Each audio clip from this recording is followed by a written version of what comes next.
Hey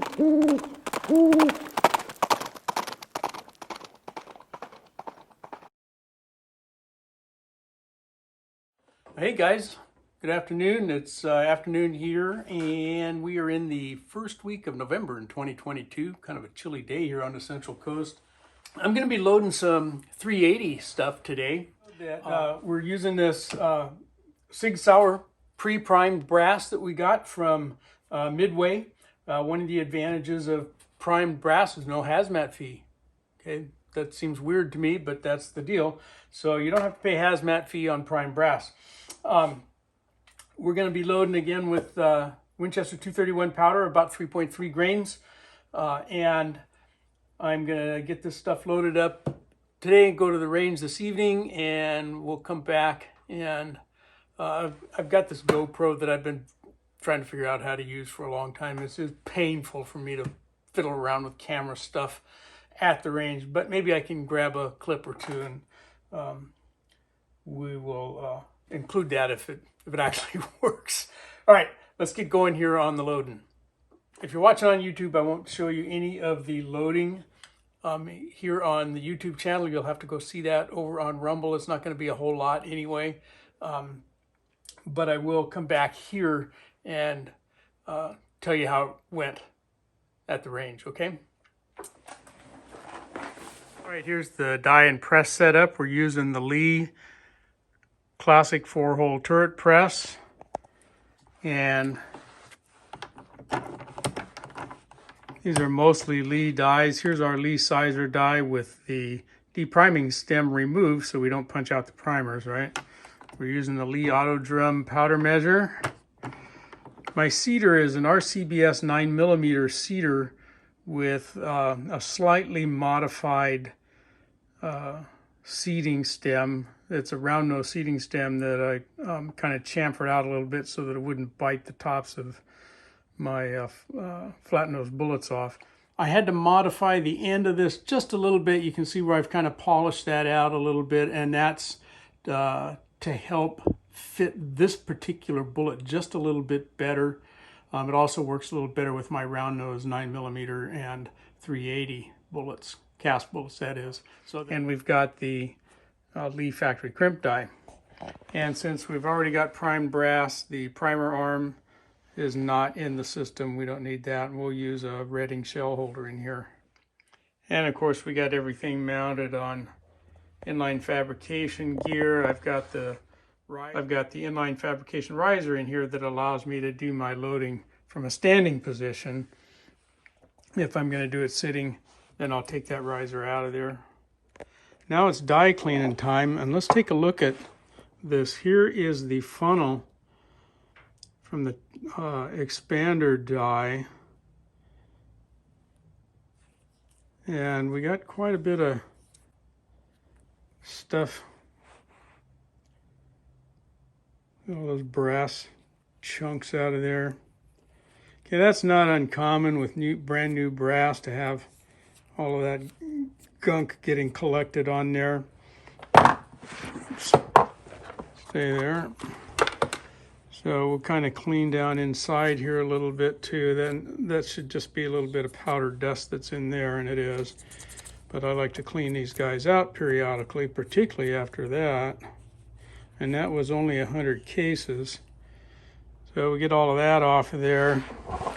The die body itself doesn't look too, yeah, there's some gunk down in there. Looky there. Okay, and that's all off of that new brass. Of course, we can't clean this before we start, right? Because it was already primed, so.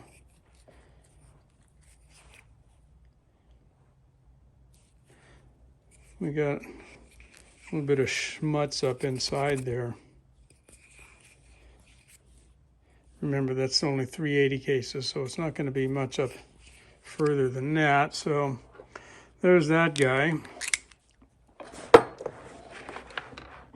Here's my sizing die. Let's see what we got in there.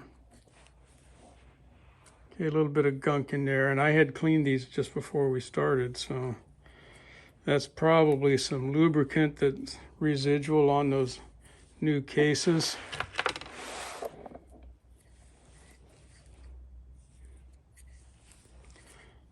In fact, I'm going to get a little solvent out to clean up in there. Sorry, hit the camera.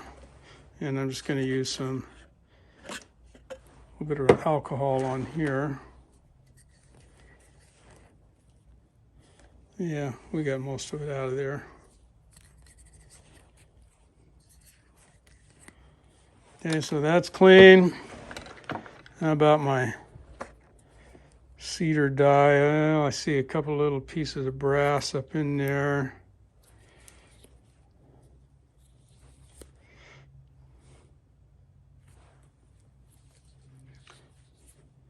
So some of that stuff is getting shaved off by the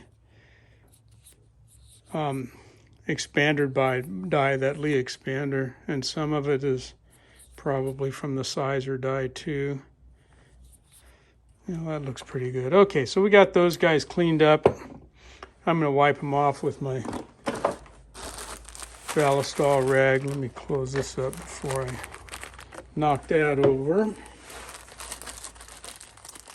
And guys, after, every run, no matter how long it is, unless it's just like one practice case or something, I go ahead and wipe these dyes down just to kind of help prevent any rust from forming.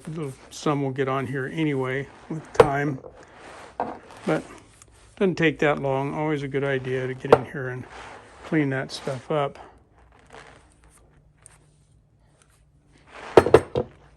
All right, dyes are done, and I'm going to go and head over to the range and shoot a few of these through the Sig P238, and I'll come back and let you know how they ran, just to make sure that this stuff's going to all cycle, because they are a little bit fatter than I normally load.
All right, there's 50 rounds. Most of them are in the 10 ring out there, 22, 23 feet out there. A few out of the ring, but most of them are in there.